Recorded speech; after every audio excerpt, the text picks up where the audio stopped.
Shout out to all the positive vibrators tuned in around the world to the P.V.R LYFE project. In today's episode, we have a great friend of mine, Aaron, aka Lou, repping Portland by ways of East St. He goes in on his night hanging out with Joe Rogan, his experiences with DMT, being a dog trainer, and surviving a horrific car accident, among other things. Hope you guys enjoy. The burnt egg roll? You kind of look like a true professional podcaster too, with like your mic setup. Yeah, my wife's a voiceover artist, so she's got like the whole thing. I bought like all this shit a long time ago to do all that, and then I bought it all and never did a podcast. So usually how most of my dreams go, I get like all into it and then it's stop at the last minute after I put in all the hard work. That happens to me too sometimes, but I think as long as we take our time to like figure out like which one it is that we really want and then just put everything into it, you know?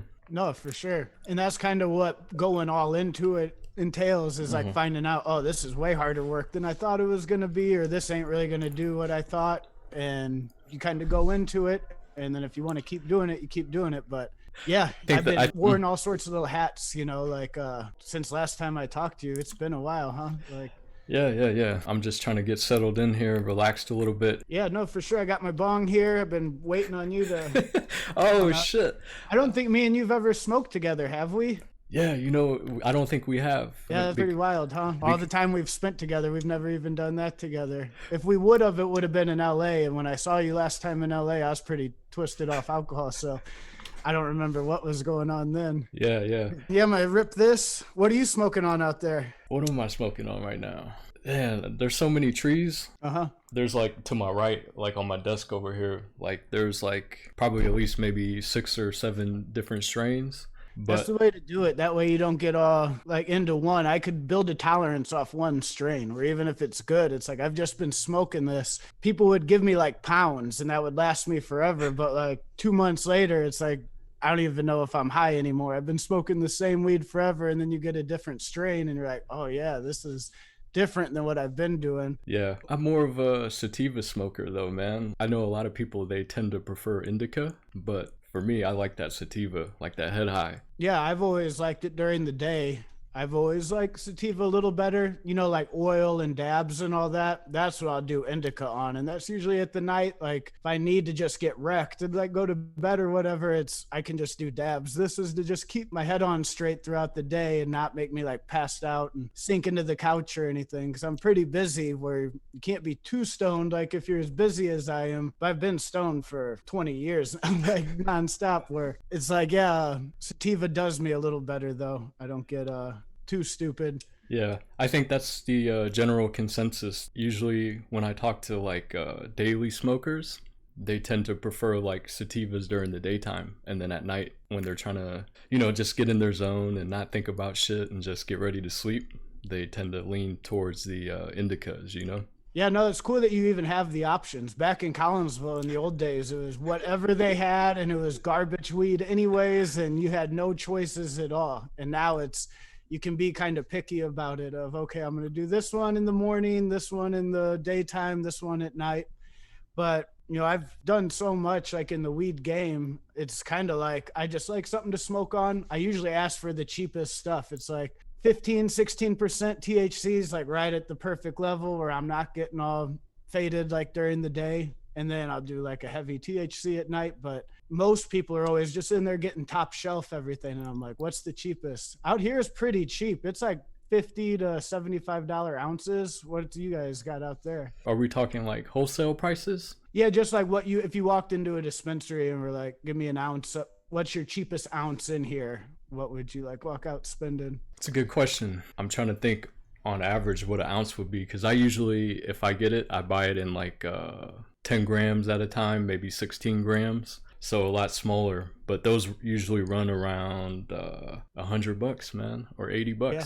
Oregon's like the cheapest, I think, in the country. I've read that a few different times, but it's dirt cheap. When it first went legal, we had a surplus out here where they said every adult in Oregon could smoke up to like an ounce a month for the next 6 years. And like there was just this huge surplus where everybody was just competition kept dropping the price. It was like $100 ounce, no $75 ounce. And then the one down the road's like $50 ounce. And it's like, yeah, I'm loving this.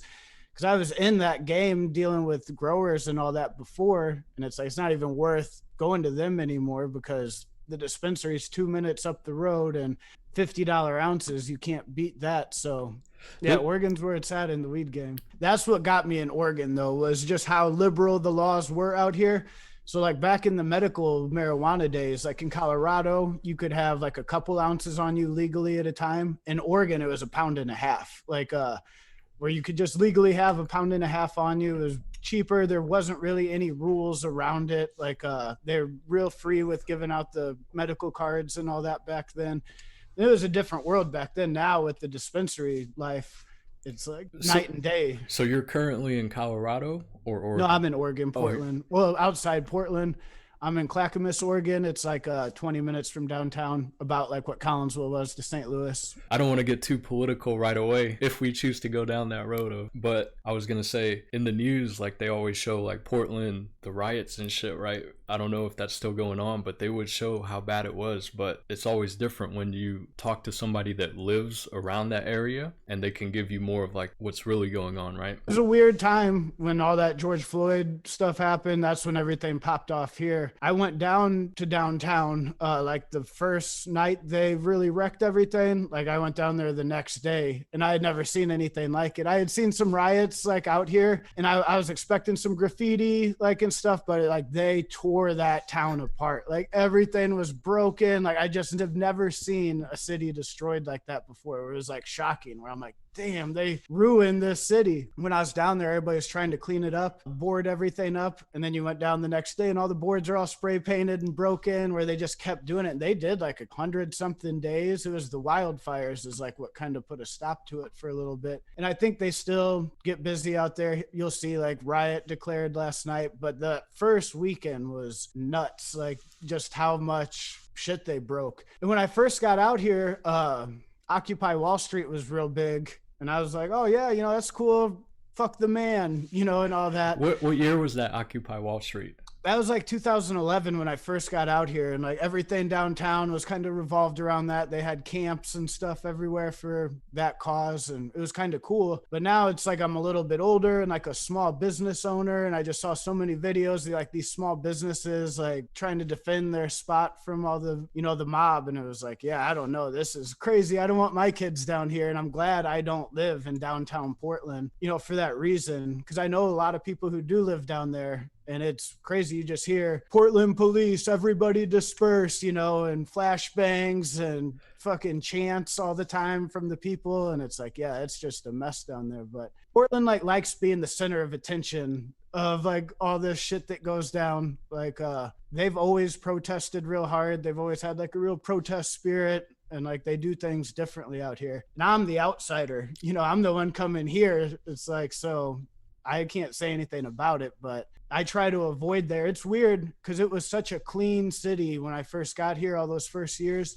I loved it down there. Now it's just like homeless people everywhere and graffiti everywhere. It looks like a set director came out and was like, make this look like the apocalypse. And that's what it looks like, where it's like I used to park and not even like lock my doors. I'd forget about it. And now it's, you look around and you're like, yeah, I better lock my doors and get back to my car before dark. This don't seem safe. It just has a bad vibe to it. But we'll see. All the elections just went on and everything. So we'll see how all this kind of plays out. They did some like dramatic changes, defunding the police, and like they legalized medical psilocybin mushrooms and shit out here. They decriminalized all drugs. So they do some wild shit. It's not your average like city in America. It's a weird little spot. When I first moved out here, I didn't even know where like Portland was. Like I didn't know anything about it except the Trailblazers. Like I kind of like the Trailblazers of early 2000s, that Stoudemire, Rasheed Wallace and all them. I like that team, but couldn't even point it out on a map. And then you kind of get here and you're like, oh yeah, it's got a cool little vibe. It's different though. It's not St. Louis. It's night and day from St. Louis. What kind of made you want to go to Portland? Well, really, I was in Phoenix I had left Denver from the medical marijuana thing. All my big plans didn't work out in Denver. And I had some people trying to set up a medical marijuana thing in Arizona. So I went down there with them and that wasn't working out either. And I was just broke, like down on my luck in Arizona. And my best friend from the army had been hearing all my stories about living in Colorado. If I don't have a job, I just grow weed and watch YouTube videos all day and smoke weed all day. That's all I do. And he's like jealous working his 9 to 5. And he called me while I was in Phoenix and he's like, yeah, I'm moving to Portland. When me and you were listening to like Tupac and Bone Thugs back in the day, he was like all about Kurt Cobain and Nirvana and like Pearl Jam and all that. And Portland and Seattle, that Pacific Northwest was like the spot to be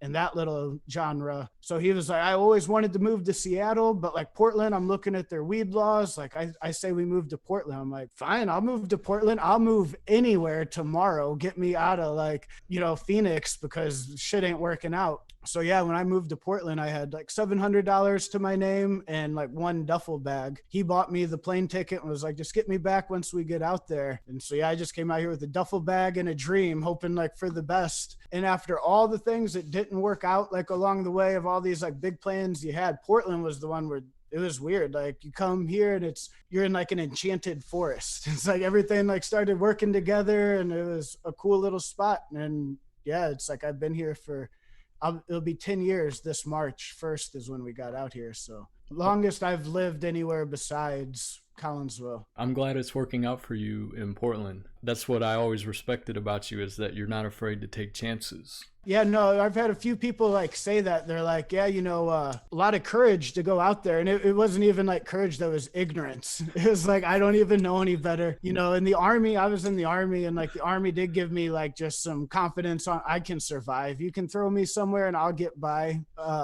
So kind of having that in my head, I had to rough it like a lot where there's a lot of times I was like looking around at my living situation where it's like, yeah, most people would have quit by now. They wouldn't be doing this shit. This is grimy. But the alternative didn't seem that much better, like to go back to St. Louis or whatever. So it's like, yeah, just stick this out. And it felt like you were a part of something in the whole weed thing, because it's like, oh, we're pioneers in the gold rush out here, where of course it's going to be grimy and there's no path like to follow. We're the first ones kind of doing this. And 2009 was when like the words medical marijuana started being words people heard. Like I had no idea before that. I thought medical marijuana was you had to have cancer or AIDS and like death's door and your doctor had to do it. In 2009 is when these doctors started handing out those licenses all the time and people started coming to the scene. Like there was a bunch of people in Denver who weren't from Denver that were just there to grow and take advantage of the laws. And I was on like that first wave of people in 2009. Like when I went to Denver in like November of 2009,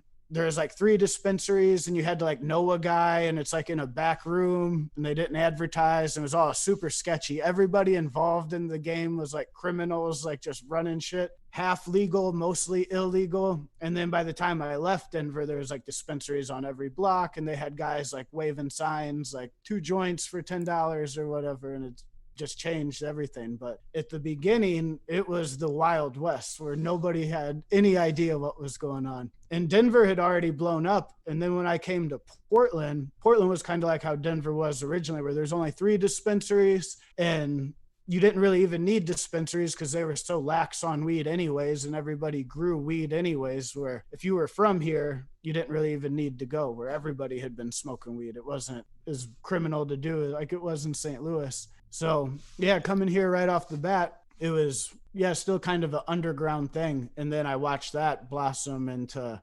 big business. And yeah, it all just happened so fast. And then I ended up just getting out of it because it's like once the suits and Wall Street and all them started coming to the table, it's like, yep, I better get on out of here. This ain't my spot. But it was a fun ride. That's why I kind of reached out. I'm like, you would appreciate a lot of just that wild ride of, watching the medical marijuana thing grow and just kind of being a part of that was a cool little thing. When we were growing up, like in St. Louis, like I wasn't really a big smoker at that time, man. Throughout high school, like I dibbled and dabbled in it when I would have like some parties at my house, or I would go to some house parties, like people would have weed, but I never got into it like on a daily thing. But for you, when did you kind of get into it? Like during high school more? Yeah, in high school, I was pretty heavy into it, like 16, 17, where that was kind of like my little persona was I was just a smoker, like all the smokers in town were like my friends, the back road trips in Collinsville and all that. Like I just really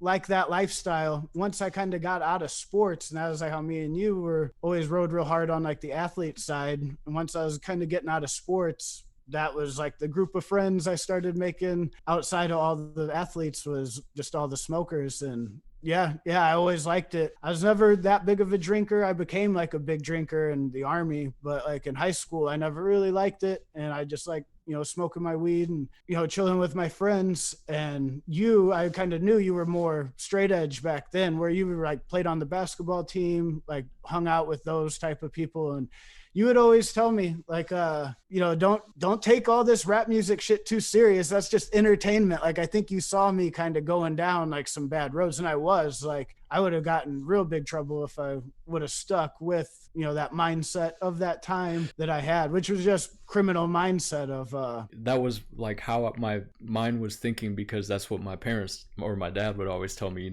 it's okay to listen to rap, but it's just entertainment. No, and he was right though. Like, and you were right. And like, you always had that good advice. But the thing that I realized as I got older, because I see a lot of people that get older, they become more conservative, and they tend to forget about all the shit that we did when we were younger. And I won't say that rap music is all the way bad, because there's a lot of truth in rap music. If you listen to the right artists, like Tupac, he spoke the truth. Eminem, he speaks the truth. But it's just learning to filter, I guess, the bullshit artists from the real artists. You know what I mean? And I think in today's generation, it gets a little bit harder for the younger generation to recognize the real versus the bullshit. Yeah, no, I was all about the bullshit too. And I still like all that music. It was like, we would be on those back roads, and we'd roll up like 12 blunts and just, hotbox that car, and they'd have those subwoofers back then going just so loud. And I remember we'd just be in the dark in the middle of like a,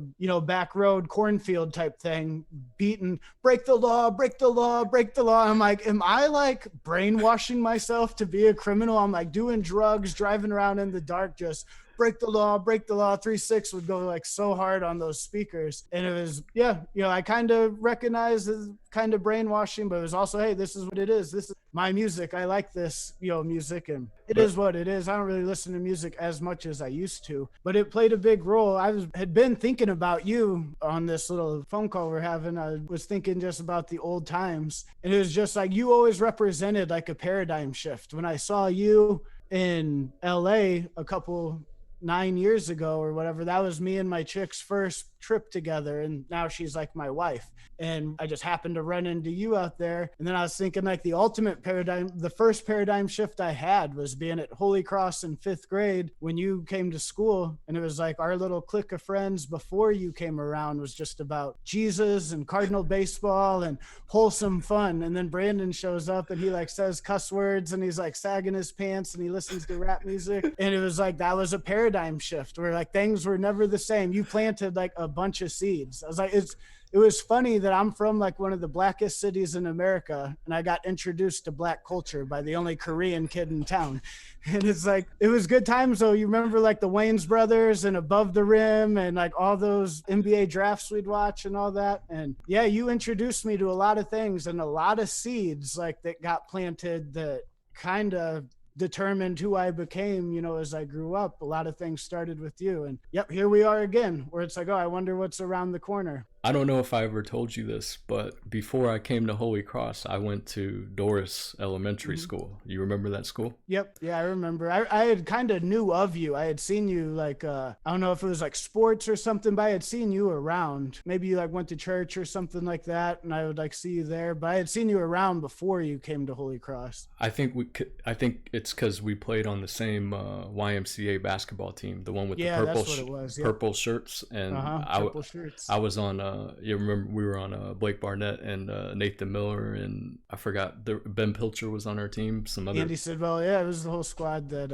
I mean, we had been playing together since like 3rd grade, like to 8th grade. That was a cool little group we had. Yeah. And you were like a big addition to the group, like strategically on the basketball sense, like we needed. You were like one of the best players coming onto the team. And then just like I said, that dynamic, you were the Jalen Rose of the Fab Five, you know, of we're doing things different around here, you know, and yeah, you kind of led the way. For better or for worse, man, I guess. But yeah, I kind of always remembered you had that. Again, it was more that rough squad though, you know, of like, oh, we listen to rap music and we walk around looking tough all the time. And yeah, that was you. And then when you came to Holy Cross, it was big fish, small pond type thing, you know, where it was like, oh, he's from public school, you know, and you were one of that first introductions into just different shit than we had been doing. And I took that and ran with it, you know, like forever, you know, the whole rest of the life, you know, it was never just wholesome good times. It was like you planted some seeds and next thing you know, I'm on the back road smoking weed, listening to 3-6.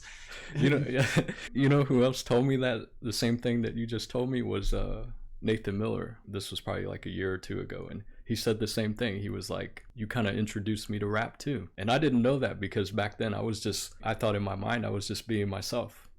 Yeah, no, you were, but I mean, it was different. You could tell like, oh, everybody else in that class had been going to school together since like kindergarten, you know, and then you came around and you just had a different swagger about you, but it was a needed thing. Like you were like different, and I was all about it, where I'm like, oh, he's cool. Like I kind of felt lame, you know, like looking back the year before of like the shit I liked, where it's like, yeah, I'm gonna start saying cuss words and watching these shows and watching these movies, and you introduced me to a lot back then. I thought that shit was normal. Well, it probably was. I was kind of, you know, squared off in my own little world at that time. I wasn't that cultured, you know, just I knew what I knew. And then you kind of came in with just a whole different, you know, angle of looking at things, a new lens of viewing the world. And I liked it. And me and you were best friends back then, you know, like from 5th grade to 8th grade, especially. Like I remember almost every weekend I was over at your house. A lot of time we spent together. Me, you, and Adam Moore, we hung out a lot. You know, we had a little social circle that was always around. But yeah, you were definitely one of my best friends all through that time. Remember 7th grade basketball? Me and you had like a Stockton Malone thing going on. I'd come down, dribble, pass to you, you'd score every time. 7th grade. That was my best. The glory days of you know, my sports career. It was like that one year. And then the next year we got to go to state and got to do all that. But you kind of grew up in Holy Cross, huh? Were you like born into that church? Yeah, it was like 3rd generation. Like my grandparents went there when my dad was a kid. The year before you got there, Miss Richter was like my teacher in 4th grade, and like she taught my dad, like my uncle, like all my cousins that are like way older. Where she retired after my year, but like my entire family had went through there. So it was, yeah, just all I knew back then was, you know, going to school, Holy Cross. And like, I didn't have cable growing up. I lived out in the country where like we couldn't get cable. So I only had like 5 TV stations. So, you know, I kind of lived that old school life before internet and cable TV, you know, where it was like, I was just out riding my bike and I'd go to school with my handful of friends, and I was kind of just closed off in my own little world. And you were, like I said, one of the first ones to start opening new horizons of, oh yeah, have you ever heard this? And yeah, it's like, oh, my parents won't even let me listen to that. It says parental advisory on it. And I remember you sneaking them to me, and you know, me borrowing CDs, having to hide them, giving them back to you. And remember when you used to burn CDs all the time and hustle them at the barber shops, and like always trying to get CDs from you even in high school. But that was always, yeah, like your, you know, foundation, like to me was always music and basketball. Brandon was always like my go-to on like music and basketball, and I was all about music and basketball. So yeah, we made good friends. That's what's up, man. A lot of good memories that we had together. Yeah, when I got to Holy Cross, my parents started taking me there in 4th grade, I believe, to Sunday school first before I transferred to the actual school in 5th grade. But when I went to Sunday school for the first time in 4th grade, we're about, what, 9 or 10 years old? Yeah, I think so. So up to that point, I had no idea what God was. And so like your parents weren't into that back then? Because they always seemed like good Christian parents, you know, like they would always go to church on Sunday, even like after we were out of school and all that. I would always see your parents there. I just assumed that was their foundation, you know, or they got brainwashed, man. Yeah, by by the Christian indoctrination. No, but I was gonna say at Sunday school, going from door to school and not really knowing anything about God or that type of life or existence. Like when I got to Sunday school, I remember vaguely you being there in some of those Sunday school classes and some of the other kids that we went to school with. But I thought that some of the stories in the Bible were kind of hard to believe for me at that age. You know what I mean? Get this, remember Mrs. Sankey, like in 7th grade? I remember we were like in religion class in 7th grade, and she was talking about dogs, and she's like, dogs don't go to heaven, like they don't have soul, or they never believed in Jesus, and you can't believe in Jesus, you know, you gotta believe in Jesus to go to heaven, and dogs don't believe in Jesus. And I was like, well, what if there was like dogs like being missionaries to each other, like spreading the word of God to each other, and we just don't know it because we don't speak dog? And she's like, Aaron, don't be stupid. And I'm like, whoa, stupid. I'm like, hey, I'll go along with this talking snakes and apples and like all this shit I'll go along with. But come on, let's have an open mind about dogs. Who are you to tell me all dogs? I had dogs where I'm like, don't tell me those dogs are going to not go to heaven. I expect to see them in heaven. That was like my 7th grade mind, where it's like, I was even kind of thought like, hey, I'm trying to be open-minded here. You know, how do you know dogs don't worship to each other, you know? And she made it sound stupid. But it's like, as I went on through life, it's like, yeah, nothing would seem crazy to me anymore, where it's like, yeah, you see enough things in life and you're like, yeah, nothing would surprise me. I don't know what happened back then. How am I supposed to know? I do think there's like wisdom in there, and it was my foundation. When I look at my life and like a lot of friends that were real similar to me that ended up dead or in jail or like just losers, you know, like I look at them, I'm like, man, I'm glad I didn't end up like him. I wonder what's different. That was like the thing that I could say was different about me, was like I had that foundation in God. Even like in high school, like not going to Collinsville, like where you went to Collinsville, I think kind of kept me out of a lot of trouble. I just got a high school diploma, I made it through, where I probably wouldn't have made it through Collinsville. I had my group of friends in Collinsville and none of them made it through. They all dropped out, where it's I know that would have happened to me. So I don't know what, you know, how I got here, but I do credit that for like most of my foundation. And like, that's how I want to raise my kids, like with the same wholesome things. I look back to a lot of like my aunts and grandma and everybody who are just big Christians, and they were always just the nicest people in the world. And it's like, yeah, this isn't bad, you know, whether it's true or not true or what you believe, I believe it, but I've seen a bunch of crazy shit in my life. And if you haven't seen all that, it might seem like you believe this shit. And it's like, but what do you believe then? There's no crazy like shit there either. There seems to always be some crazy shit and everything. And I have no idea what it is, but it was like, I've had no reason to turn my back on it. I've never seen or heard anything where it's like, oh, that is some bullshit. It's like, yeah, I don't know what's going on in the world, but that had been a good foundation, and that's how I want to raise my kids type thing. Yeah, I was going to ask you because I was listening to the beginning part of the podcast that you sent me on the text message. And you were talking about your car accident a little bit, or the accident that happened.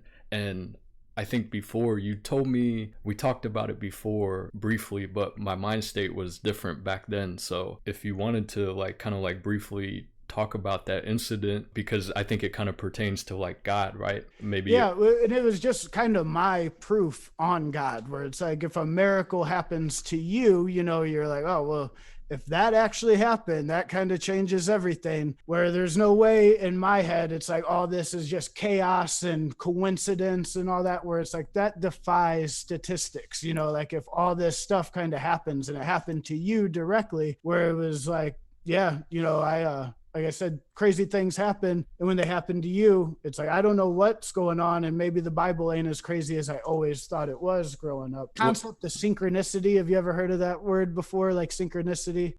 Kind of, yeah. So it'd be like, you know, you thinking of me or something, then I call you and you haven't heard from me in forever. And it's like, that's so weird. I was just thinking about you the first time in 10 years. And then you call me right while I'm thinking about you. That's pretty weird. That would be like synchronicity. And so, yeah, when I got in my accident, what had happened was I was kind of messing around with this girl who wasn't going anywhere. I was trying to just get out of this relationship that seemed kind of toxic. What year was this?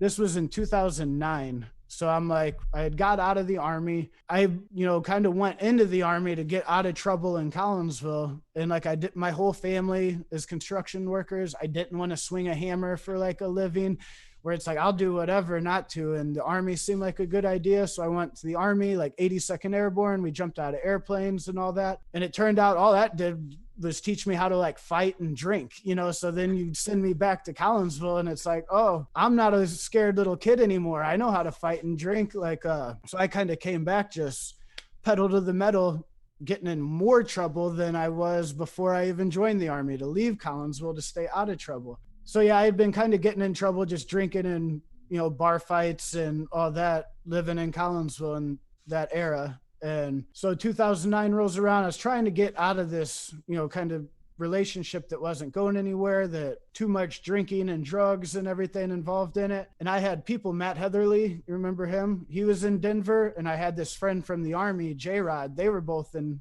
Colorado. Heatherly was like in Colorado Springs, I think, and J-Rod was in Denver. And so I was like, I'm just going to move to Denver because I got people out there. Just get me out of St. Louis. So I drove to Denver, and when I was driving out to Denver on that drive, like just leaving Collinsville behind, I'm going to Denver. It's March 8th, 2009. And I'm like switching CDs in the middle of nowhere, Kansas. And I heard breaking news out of Maryville, Illinois. Pastor Fred Winters got murdered at his church service today. And I'm like, no way, that's weird. Maryville, Illinois. I'm in like Kansas hearing about this on the radio. So I call my mom and she's like, yeah, cops are everywhere. It was at the church just right up the road, from my house. I was in Korea at that time when that happened, and I think my mom told me about that, but that would have been a crazy movie, right? If it still could be a crazy movie, but like if he survived that assassination attempt at the church, it could make a crazy movie. You know what I'm saying? Yeah, I mean, it probably could, because the guy who killed him ended up getting not guilty by way of insanity. Like, so there's like a whole convoluted thing. He was one of the like church members who killed the guy and all that. But yeah, it was right there on, I think it was like 162 in Maryville, right by my mom's house. And so it was weird to me that I'm in Kansas and I just happened to be switching CDs and heard that. And when I went to J-Rod's house, that was my first night in Denver. I get there and we're watching it on CNN. And I'm like, yeah, man, that's right down the road from my mom's house. I'm watching the reporter report from right outside that church. So that's March 8th. From that, I'm in Denver. I get like a job. I had just got an apartment there, trying to get on my feet, trying to figure out what I was going to do out there. And then that same chick I was trying to get away from, she ends up overdosing on a hot shot of heroin. Somebody gave her like a hot shot in the hood, like to kill her. And like, she almost died. And her sister found her not breathing on March 18th and calls me. And I'm like, I kind of just spiraled. I was like, oh no, this is bad. She's going to die. My cousins knew her really good, and they're like giving me updates on her. And they're like, yeah, man, this isn't looking good. Like, she's probably going to die. And I was just like spiraling. So I drove home to St. Louis on March 18th. So March 8th is like that pastor. March 18th, she goes into a coma. And that was just like a real intense 10 days of like, I get there March 18th and I see her with like all these tubes and everything. It was just intense for me. It was like traumatic to see all this. Me and her sister went to like this graveside of her friends, like who had died in a car wreck. These two little girls that were like 14 and 16 years old. And her sister's like on her knees, like begging this gravesite, like, please don't let my sister die. I'm like smoking a blunt at the cemetery. Like, this is heavy. This is intense. This is a weird thing. So fast forward to March 28th, 10 days after she had went into the coma, and she had something like on her insurance that said, if she doesn't have any brain activity after X amount of days, like you have to pull the plug, and she hadn't had any brain activity. Well, March 18th, like she had brain activity. So like that was the first good news we heard. And we went out to like celebrate that night. And yeah, we were at Big Daddy's in Edwardsville, and it was all good times. March Madness basketball was going on, all good times. And something happened, like me and some dude like bumped shoulders, and he's like, fuck you. And I'm like, fuck you back. And like everything flipped. Like my brother was there, and he's like, everything was so good. You were in such a good mood. And then everything flipped. And it was just 10 days like rage of what was going on, what I was going through, that I'm like taking out on this dude where I'm ready to kill this guy. They break it up. We go back to my mom's house, and I'm just wasted drunk. And my friend G Wayne, he's like, yeah, man, just come back to my house and chill with me. So me and my brother go over there, and we're over there, and I'm like fucking with this house. I'm like unplugging everything, like turning the radio up. And he's like, man, you're being an idiot. And I'm like, fuck you. He's like, well, if you're gonna be an idiot, fucking get out of here then. So like my last words to my brother and my best friend were just fuck you, fuck everybody. Like, cause I was just mind fucked of all this shit that was going on with this girl. Cause I'm like, man, she's gonna die. This is gonna be sad. She was a mother, you know, and it was just tearing me up. When I was in Denver, when I first heard about it, like I climbed a mountain. I just saw a hill and like ran to the top, and I'm like screaming to the heavens of like, don't take this girl. I'm the fighter. She's not a fighter. She's a girl. You know, she's a woman, like a mother. She should be a mother. Let me fight. Like, this is fucked up. Don't take her. So on that March 28th, I say, fuck off, like to everybody. And I just hit the road, and I'm walking down the street. And like, I guess I was on a side road, and this car passed me, and I'm like spitting at it, like, fuck you. And I guess they called the cops saying, yeah, there's some drunk dude, you know, screaming at everybody on the side of the road. Well, then I hit 162, and I was going to the next bar. There was a bar down there in Troy that I was walking to, and I'm walking down 162, and I got hit by a car that was going 55 miles an hour. It just slammed right into the side of me. And what was fucked up about it, the synchronicity of all this, is that car hit me like right where that CNN news reporter was standing. We were right outside the church, you know, that all that shit happened on March 8th. And all this shit kind of just tied together. And like, so it hit me in my leg. It popped that main artery you got in your leg, and it was just bleeding out. And another weird thing was my brother, Tyler, at the time went to Metro High School, a smaller high school. And he was a sophomore, and there was a senior driving by, and he passed me on 162. And he's like, oh man, that dude's way too close to the road. He's going to get hit. And he like looks up in the rear view mirror, and he like sees me get hit by the car, and he turned around. And he got out and was like taking pictures of me while I'm like laying there half dead. So on Monday morning in school, he's like showing all his friends like, hey, you want to see a dead body? Like, here's some wild shit I saw this weekend. And he shows my brother, and my brother's like, that's my brother. That's fucked up. That's crazy. So another just weird thing that tied into it. But yeah, all these things like March 8th, March 18th, how that the news guy is doing the report at the church in the exact same spot I got hit by the car. So there's all weird, you know, stuff. I don't believe in coincidence, and it seemed like a bunch of coincidences in there. After you got hit by the car going 55 miles per hour, did that car stop and come back, or yeah, they just kept going? Yeah, he stopped. He felt really bad about it. So it was snowing. It was like a random weird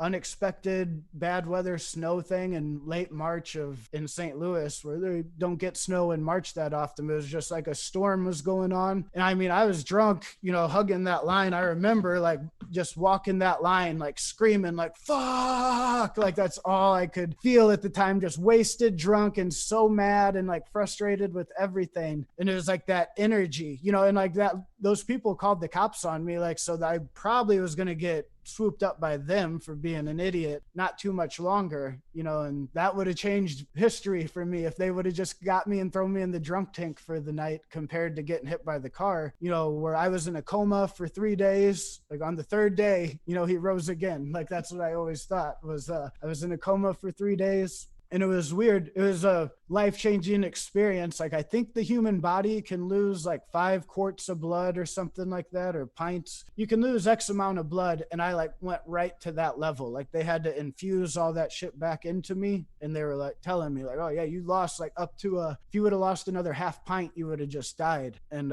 so all that was weird. They said when I was in the coma, I'm like swinging at something. I was like fighting, you know, and Pastor Inkfer, remember him? Like he came in to see me, and he like put his hand on my head, and he was like, let us pray. And I stopped fighting and like folded my hands. Like, so there's just like some weird stuff in it, but all that started tying together. And then weird stuff kept happening. Like the more I dissected that day and like that time, like that whole mind fuck of what just happened. Like I had an ex-girlfriend who had her baby on the 3-year anniversary of that. Like she had a baby at 10:30 p.m. on March 28th, you know, and it was like, I got hit by a car on 10:30 p.m. March 28th, where I'm like, that's weird timing for her to have her kid, like kind of strange. And then I find out I'm looking into when were my kids conceived, because when the doctor told us my oldest son was conceived, he was like, oh yeah, he was most likely conceived on this day. And when you looked up that day, his very first day on earth, like in his mom's belly, she got hit by a train going 55 miles an hour in the car, where I'm like, oh, that's weird. His first day on earth, he got hit by a train, supposedly. Now I'm like, well, I wonder when I was conceived. And if you look up, if you're born on December 21st, when were you most likely conceived? And it said March 28th, where I'm like, oh, that's fucked up. Somebody told me it's always like a legend of people who were conceived and died on the same day, supposedly Jesus, like Easter or Christmas and Easter, or like that 9 months apart or whatever. Julius Caesar was like another one. They say Alexander the Great, so it's like these legends. I'm like, oh, I was probably supposed to die on that same day that I was conceived. But it's like now we're getting into, this isn't like statistically normal, for like all this shit to tie together. And it was like, hey, my life was saved and I saw a bunch of weird shit inside there. And it was like, okay, yeah, maybe a snake talking in the Garden of Eden isn't the craziest thing in the world, because something in that coma world is different. It's not as like black and white of like when you die, that's it. Or it's like something was going on, like near-death experience was weird. And then when you start getting into DMT and all that, which is like, next door neighbors with near-death experiences, is like the DMT experience. I was going to ask you about that because I've never personally tried DMT, but it's something that I want to try in the future. So I remember you talking about how in that other podcast that DMT and God and all that and your car accident, how does that kind of tie in, like DMT, and like is it kind of similar to like how you were feeling or thinking during the coma experience? When I did DMT, like I had like a familiar thing, like there's entities like that you see and like hear. It's not like, oh, I kind of see I think I saw a rabbit in the clouds because like I took some mushrooms or something. It's like, no, these are entities that's way more real than anything you've seen on planet Earth. Like it's a wild experience. And yeah, I had the feeling like, oh, they know me. Like they know me. And it was like the first time I ever did it, my birthday is December 21st, and like the Mayan calendar was supposed to end on December 21st, 2012. That was like the big thing everybody was talking about. So on my birthday, 2012, I'm out here in Portland, and at 11:59, before it turned my birthday, is when I took my very first hit of DMT ever. And I shot up out of the universe, and I was like, hey, maybe the Mayans were right. Maybe the world did end. I have no idea what happened. I was in outer space when it hit December 21st, 2012. So there's a good chance the Mayans were right. But after like coming out of a coma and like coming back from DMT, reality gets kind of shaky, where it's like Donald Trump's president and they spell the Berenstain Bears different. Like what's really real? What's going on? And that's where that spiritual side of things, it's like there's something going on out here. And it's not as, in my opinion, open, like cut and dry as the Big Bang, you mutated from fish to monkeys or whatever, where it's like maybe, but there's something going on inside of all this, where it's like it beats statistics, like for all these coincidences to like happen in the way they happen. Most of my adult life has just been seeing these weird little signs where it's like, oh, that almost seems divine, and hopping on it and just going with it, where it's like, that's how I got to Portland. When we got here, like the day I came out of the coma was March 31st. And like that happened to be the first day I met like my now wife. She moved into my spot like on March 31st. How I met her was she was moving into this house we were living. The first place we stayed here in Portland was like a bunch of roommates living at this house, and there was an open room, and she was one of the first roommates to come in. But I just happened to meet her on that day. Some other weird things have happened on that March 28th, where it's just like, it's weird coincidences, and you'd have to really believe in a lot of coincidences. But I told that story to somebody else about, March 8th, March 18th, March 28th of 2009. And they're like, yeah, I hear schizophrenics always try to connect numbers and stuff like that in dates. I'm like, you hear all that and you think I'm a schizophrenic? Like, that doesn't sound crazy to you? That all this shit, that the reporter was standing there in the exact spot I got hit 20 days later, like on the 1 year anniversary of when that pastor got murdered. I went to they had like a big celebration of life for him on the 1 year anniversary, March 8th, 2010. And when I get there, it was a packed house. Like it was standing room only. And some usher comes up to me and he was like, "Hey, is it just you?" And I'm like, "Yeah." He's like, "We have one spot left and it's in the front row." So like he escorts me in the front row. I'm like walking past everybody. And I end up sitting right next to that pastor, Fred Winter's parents. And then the congressman, John Shimkus, is like sitting right next to me. But it's almost like you were a part of this. You should be in the front row, like with his parents, even though they don't know me or my backstory or anything. I still got this front row seat at the whole thing. And it was just a lot of weird little coincidences where it's like, yeah, I think something's going on. And you'd have to really convince me. It'd take a lot of convincing for me to not believe that. Because I even like looked back. I'm like, did he really die on March 8th? Am I like tripping?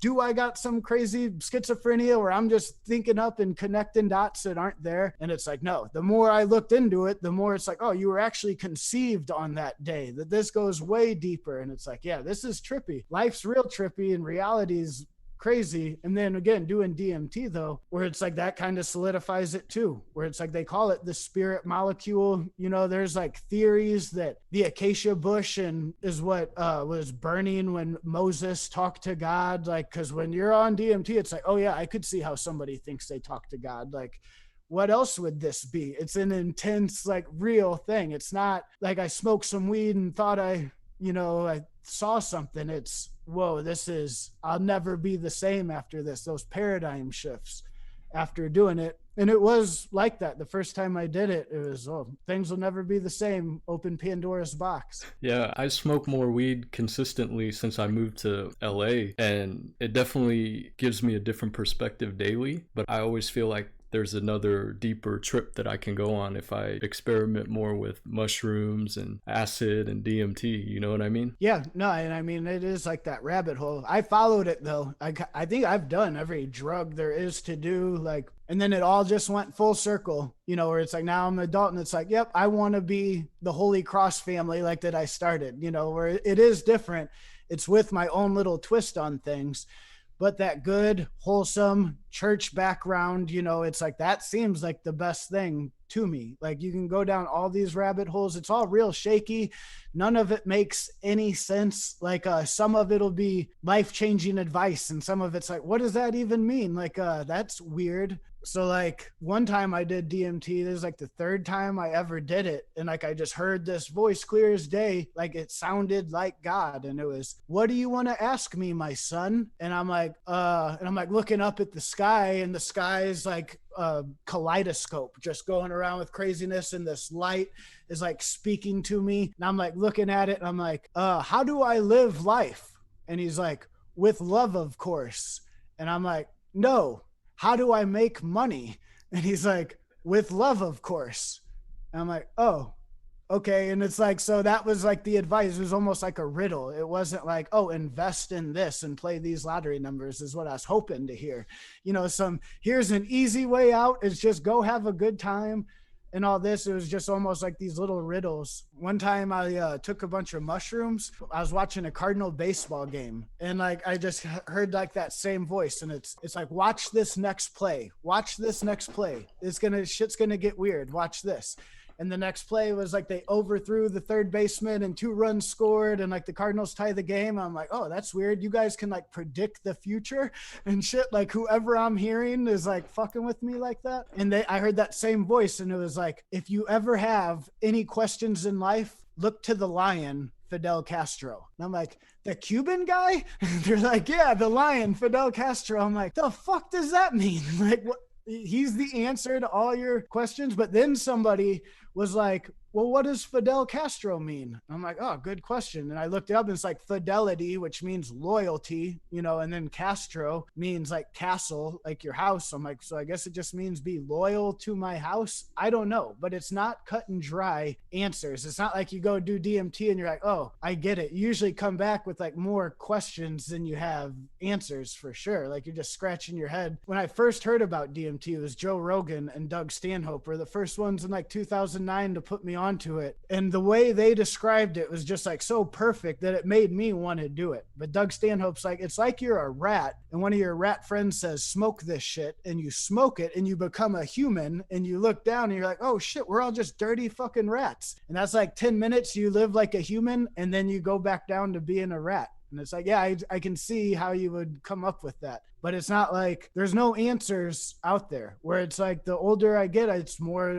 like, I think your parents were onto something, you know, where it's like you go to church, you work hard, and you don't ask too many questions because there's no answers. If you need an answer, look to the Bible because there's some rabbit holes that you can go down forever and it don't even lead anywhere. Like, it doesn't even make any sense. But it was a paradigm shift too. So it's like, it did change the way I look at things and the way the trajectory of my life went, but it wasn't how I thought it was going to be. We should do a bong rip together, man. Yeah. No, I got one right here. Whenever you want to. Right on. Do you think your parents, if you smoked like in the crib, they knew that you were smoking like at a time, but just didn't say anything? Like my mom, she found a pack of zigzags in my pocket when I was like 17 years old. And I remember she like made a joke. She's like, oh, this is why you got that cough, huh? And that was it. And I was like, oh, well, I expected it to be way more strict and get more trouble. And then like not too long after that, she told me, she's like, hey, I've seen alcohol ruin a lot of people's lives. Like, I've never seen weed ruin anybody's life. I'd much rather you do it. And I kind of don't want you doing it, driving around and getting in trouble. You might as well just do it here. This was after her and my dad got divorced and she was living by Schnucks in Collinsville. And she gave me that green light. And my house was just the spot where I had stoners from like all over town popping up because I had all these bongs in my house when I was like 17. I had this hookah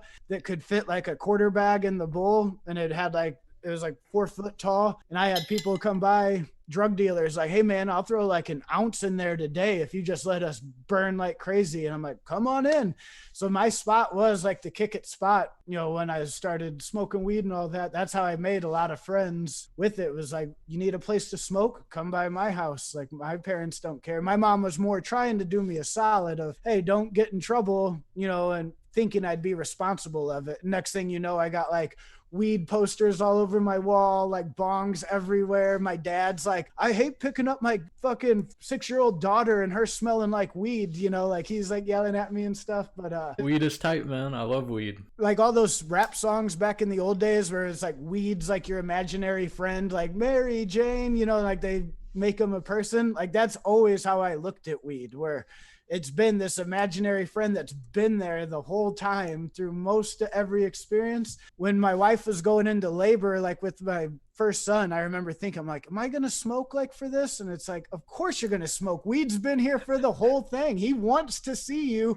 He wants to see this baby. Like he was there for all of it. Yeah. I was like smoking weed in the bathroom at the hospital. Like she's going through contractions. I'd go in there and hit that pin and blow out into one of those smoke eliminator things and go like right back into the labor room where it's like, yeah, weed was there every step of the way. It's been there besides the army. Like that was like a 3-year gap on it. And it's been like constant where I kind of abuse weed, probably like how most people would look at it like, oh, you smoke too much. And I admit I've been trying to like kind of cut back these past couple of weeks. Yeah, because I'm pretty high all the time, where I used to think I'm like, unless you're like Snoop Dogg or Wiz Khalifa, you don't have access to the amount of weed we had access to when I first got out here, where it's like, unless you have pounds and pounds, like just ready to roll up, and ounces among ounces of oil to just do these like 5-gram dabs, like you're just wasting it, you know, where it's like nobody else even has access to this much shit back then, especially when dabs like first hit the scene. It's like, I bet Wiz Khalifa don't even got the hookup to get, you know, 20 ounces of oil to just throw into these bongs just to be stupid about it. So it's I probably could, you know, settle down, but every time I want to quit smoking weed, it'll just pop up for free. Like weed's like, no, man, we're friends. Like, why are you trying to get rid of me? Like, what's the problem here? And it's like, yeah, you're right, weed. We have been here the whole time together. And it's just my friend who's been with me the whole time. Yeah. Since I'm 18 years old. Cheers, man. I'm glad you were able to find some time to do this with me, man. I appreciate it. Yeah, me too. Mondays work good. My kids do homeschool. So they go to a homeschool like classroom setting once a week on Mondays. So I got the house empty on Mondays. I got about another hour and 15 minutes before I got to be anywhere. This concludes our danse macabre.